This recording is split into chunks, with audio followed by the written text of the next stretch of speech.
네, 안녕하세요. 6월 13일 목요일 새벽기도 시작하겠습니다. 기도하겠습니다. 은혜로우신 우리 아버지, 오늘도 복된 새날을 허락해 주신 것을 감사합니다. 이전 것은 지나갔으니 보라 새 것이 되었도다 라고 했사오니 예수 그리스도와 함께 새 생명으로 태어난 우리들, 과거의 것은 다 잊어버리고 새로운 출발을 하는 오늘 하루가 되게 하여 주옵소서. 오늘도 가고 오는 모든 길들을 주께서 안전하게 지켜주옵시고 은혜로 충만케 하시고 성령 충만케 하여 주옵소서. 하나님을 기쁘며 하나님의 이름을 높이며 또 하나님의 영광을 드러내는 귀한 하루가 될 수 있도록 은혜 베풀어 주시옵소서. 아버지, 이 시간도 세계 여러 나라에서 복음을 증거하고 있는 우리 모든 선교사님들 한 분 한 분 은혜의 창중에 붙잡아 주옵소서. 연약한 중에 있는 사랑하는 성도들을 긍휼을 베풀어 주옵시고 주의 능력의 손으로 어루만져 주시사 깨끗이 나음을 얻게 하여 주옵소서. 모든 상처를 치료하여 주옵소서. 고쳐 주옵소서. 이 시간도 주님 앞에 의탁하며 예수님의 이름으로 기도드리옵나이다. 아멘. 네, 찬송가 264장 부르겠습니다.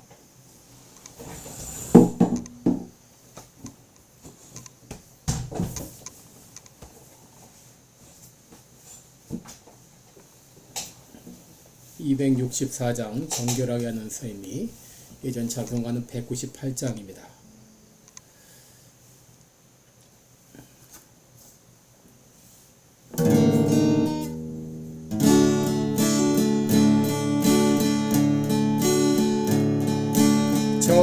정결하게 하는 셈이 나의 앞에 있도다. 성령께서 권고하되 죄 씻으라 하시네.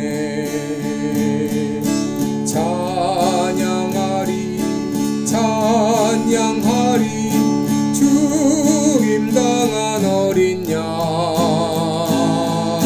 주께 영광 돌리어라. 우리 죄를 씻어주셨네. 나의 가는 길이 좁고 내 뜻대로 안 돼도 모든 욕심 다 버리고 주만 따라가겠네. 찬양하리 찬양하리 죽임당한 어린 양 주께 영광 돌리어라. 우리 죄를 씻어주셨네. 나의 마음 제단 위에 돌길같이 타올라 영원토록 찬양하며 주께 영광 돌리네. 찬양하리 찬양하리 죽임당한 어린 양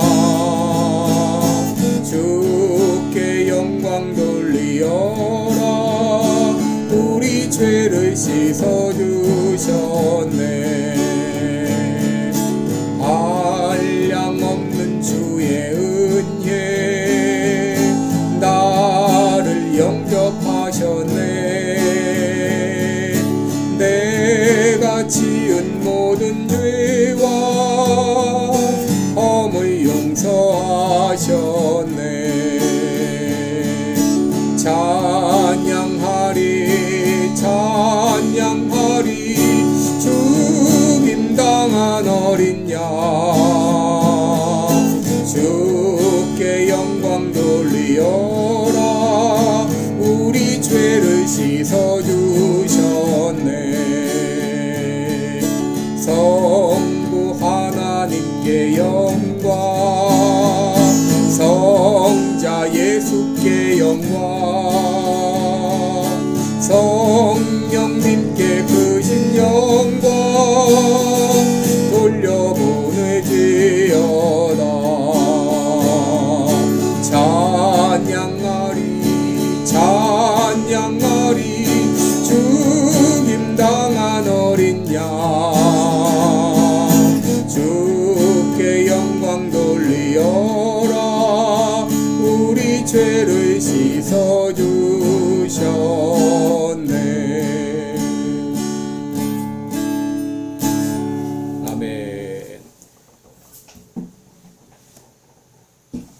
네, 우리 오늘은 마태복음 6장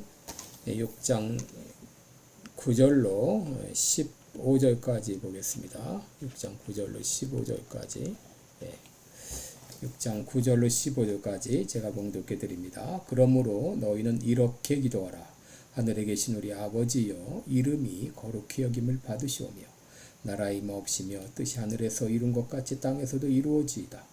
오늘날 우리에게 일용할 양식을 주옵시고 우리가 우리에게 죄 지은 자를 사하여 준 것 같이 우리 죄를 사하여 주옵시고 우리를 시험에 들게 하지 마옵시고 다만 악에서 구하옵소서. 나라와 권세와 영광이 아버지께 영원히 있사옵나이다. 아멘. 너희가 사람의 과실을 용서하면 너희 천부께서도 너희 과실을 용서하시려니와 너희가 사람의 과실을 용서하지 아니하면 너희 아버지께서도 너희 과실을 용서하지 아니하시리라. 아멘. 네, 우리 오늘은 주기도문 가운데서 우리 죄를 사하여 우리가 우리에게 죄 지은 자를 사하여 준 것 같이 우리 죄를 사하여 주옵시고, 이 구절을 우리 함께 같이 상고하겠습니다. 여러분, 우리가 알아야 될 것은 우리 인간은 이 땅에 사는 동안에 죄를 떠나서 살 수는 없다고 하는 것이죠. 인간은 육신의 연약함을 가지고 있기 때문에 늘 이 죄를 지을 가능성을 가지고 있습니다. 그래서 예수님께서도 이미 목욕한 자라도 발을 씻으라 라고 말씀하셨는데, 이것은 바로 우리가 죄를 지었을 때 바로 자백할 것을 말씀하신 것입니다. 요한일서 1장 9절에서도 만일 우리가 우리 죄를 자백하면 저는 미쁘시고 의로우사 우리 죄를 사하시며 모든 불의에서 우리를 깨끗게 하실 것이다 라고 말씀하셨습니다. 오늘 우리가 같이 생각할 주기도문의 구절은 우리가 우리에게 죄 지은 자를 사하여 준 것 같이 우리 죄를 사하여 주옵시고입니다. 여러분, 이 구절을 보면은 우리가 오해할 그런 소지가 있는데, 그것은 하나님께서 우리의 죄를 용서하시는데 먼저 우리가 우리에게 죄 지은 자를 용서해야 이것을 조건으로 해서 우리 죄를 용서하시는가 하는 것입니다. 다시 말해서 너희가 너희에게 죄 지은 자를 용서하면 나도 너희 죄를 용서하겠다, 그런 의미로 생각하는가 하는 것입니다. 여러분, 이 14절 15절에서도 너희가 사람의 과실을 용서하면 너희 천부께서도 너희 과실을 용서하시려니와 너희가 사람의 과실을 용서하지 아니하면 너희 아버지께서도 너희 과실을 용서하지 아니하시리라. 여러분, 이 구절도 언뜻 보게 되면 하나님께서 우리를 용서하시는데 우리가 다른 사람들의 과실을 용서하는 것을 조건부로 용서하시는 것처럼 보입니다. 여러분, 그러나 하나님은 우리의 죄를 용서하실 때 어떤 조건도 달지 않으십니다. 자비로우신 하나님은 예수 그리스도의 그 핏값으로 우리 모든 죄를 용서해 주십니다. 시편 103편 12절에 보면 동이 서에서 먼 것 같이 우리 죄가를 우리에게서 멀리 옮기셨다라고 말합니다. 미가서 7장 19절에서는 다시 우리를 긍휼히 여기셔서 우리의 죄악을 발로 밟으시고 우리의 모든 죄를 깊은 바다에 던지시리이다 라고 말했습니다. 요한일서 1장 9절에도 만일 우리가 우리 죄를 자백하면 저는 미쁘시고 의로우사 우리 모든 죄를 우리 사하시며 우리 모든 불의에서 우리를 깨끗게 하실 것이다 라고 말씀하셨습니다. 여러분, 하나님은 우리의 죄를 용서하시는데 어떤 조건도 달지 않으십니다. 여러분, 누가복음 15장에 나오는 집을 나간 이 허랑방탕했던 아들이 다시 집으로 돌아올 때 아버지는 그 아들을 이제 집 맞아주는데 어떤 조건도 달지 않았죠? 아들은 나를 품꾼의 하나로 써주소서 했지만 아버지는 그를 아들로 받아주었습니다. 여러분, 하나님께서 우리의 죄를 용서하실 때도 마찬가지입니다. 우리를 있는 그대로 받아주십니다. 그렇다면 우리가 우리에게 죄 지은 자를 사하여 준 것 같이 이 구절을 우리가 어떻게 해석해야 될 것인가 하는 것입니다. 여러분, 이 구절은 하나님께서 우리들을 무조건적으로 받아주시고 용서하셨다는 것을 믿는다면 나도 다른 사람을 용서할 준비가 되어 있다, 그런 말입니다. 나는 주님께서 내 죄를 용서하시기 위해서 어떤 대가를 치르셨는지를 알고 있습니다. 나의 죄를 위해 피 흘려 죽으심을 내가 믿습니다. 예수님의 보혈로 내 죄가 사함받았음을 믿습니다. 그렇다면 나도 용서할 준비가 되어 있습니다 하는 말입니다. 여러분, 나에게 죄를 지은 사람이 있습니다. 그런데 그 사람을 용서하기는커녕 오히려 그 사람을 향하여 증오와 복수심으로 가득 차 있습니다. 여러분, 그런데 하나님께 큰 죄를 지었습니다. 여러분, 그래서 그 죄를 용서해 달라고 하나님께 기도하는데, 여러분, 내가 다른 사람들을 용서하지 못한 이 복수심과 증오심으로 가득한 마음을 가지고 우리가 하나님께 내 죄를 용서해 달라고 그렇게 기도할 수 있을까요?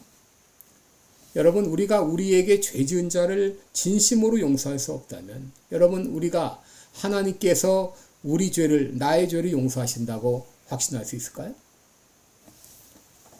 마태복음 18장을 보면 예수님께서는 이에 대한 좋은 비유를 들려주셨습니다. 어느 날 베드로가 주님께 물었습니다. 주님, 형제가 내게 죄를 범하면 몇 번까지 용서할까요? 7번까지 할까요? 라고 말했습니다. 그때 주님께서 대답하시기를 70번씩 7번이라도 할지니라. 여러분, 이것은 영원한 용서를 말하죠. 몇 번 죄를 지어서 용서를 구할 때 몇 번이라도 용서해 주라, 그런 말이죠. 그러면서 들려주신 비유가 바로 이 탕감받은 자의 비유입니다. 왕이 종에게 재산을 맡겼죠. 그런데 이 종은 이 재산을 가지고 무엇을 했는지, 노름을 했는지, 도박을 했는지 다 탕진했습니다. 돈이 없었습니다. 무려 1만 달란트나 되는 어마어마한 돈이었습니다. 이 종은 이 빚을 갚을 능력도 없고 가능성도 없었습니다. 임금이 그에게 말합니다. 내 몸과 처와 자식들을 그 모든 소유를 다 팔아 갚게 하라. 그때 그가 절하며 말하죠. 내게 참으소서, 내가 갚으리이다. 여러분, 이 종이 이 돈을 갚을 수가 있습니까? 갚을 수 있어요? 근데 이 사람은 말합니다. 갚으리이다. 그때 임금은 그가 이 돈을 갚을 줄 없는 줄 알고 전액을 탕감해 주고 놓아주었습니다. 그런데 이 탕감받은 종에게 100데나리온 빚진 동관이 있었어요. 그 돈은 큰 돈은 아니었지만 그 역시 당장 갚을 수가 없었습니다. 그래서 나를 참으소서 갚으리이다 라고 말했어요. 그런데 1만 달란트 탕감받은 이 종은 그 동관을 용서하지 않고 빚을 갚을 때까지 오게 가둬뒀다는 거죠. 여러분, 이 비유가 우리에게 주는 교훈이 무엇인가? 여러분, 우리 모두는 1만 달란트 빚진 종과 같이 도저히 용서받을 수 없는 죄를 용서받은 사람들입니다. 그런데 진정 예수 그리스도의 피로 내 죄가 용서받았다는 것을 내가 믿고 확신한다면 다른 형제가 나에게 지은 과실을, 이 죄를 용서하는 것은 너무 당연한 일이고 너무나 쉬운 일이라고 하는 것이죠. 날씨가 따뜻해지면 얼음이 저절로 녹게 되듯이, 날씨가 따뜻해지면 나뭇가지에 잎이 나듯이, 여러분, 그리스도의 사랑이 내 마음을 녹이시면 우리가 용서하지 못할 죄가 없고 받지 못할 사람이 없다고 하는 것이죠. 물론 때로 용서한다는 것이 말처럼 쉬운 일은 아닙니다. 말은 용서한다고 했지만 실제로는 용서하지 못하고, 또 용서한다고 했지만 마음 내내 한구석에 분노를 묻어두고 사는 사람도 많습니다. 그때 여러분, 우리들은 나의 옛사람이 그리스도와 함께 십자가에 못 박혀 죽었음을 인식해야 됩니다. 불편한 감정, 억울한 생각, 분노, 모멸감, 여러분, 이 모든 것들은 옛사람의 감정입니다. 누구에게 대한 좋고 나쁜 어떤 감정, 평가, 여러분, 이런 모든 것들은 옛사람에 속한 것이죠. 여러분, 이 모든 것들이 예수 그리스도와 함께 십자가에 못 박혔음을 우리는 선언해야 됩니다. 나의 옛사람이 그리스도와 함께 십자가에 못 박혀 죽었음을 알 때, 여러분, 우리들은 뭐가 되는가? 우리는 세상에서 바보란 소리를 들으며 살 수밖에 없어요. 이런 노래가 있죠. 외로움도 견디어 나겠소. 바보란 소리 들어도 좋소. 나를 비웃는 그 비웃음들을 주 사랑으로 받아주겠소. 이 모든 것이 힘들다는 것을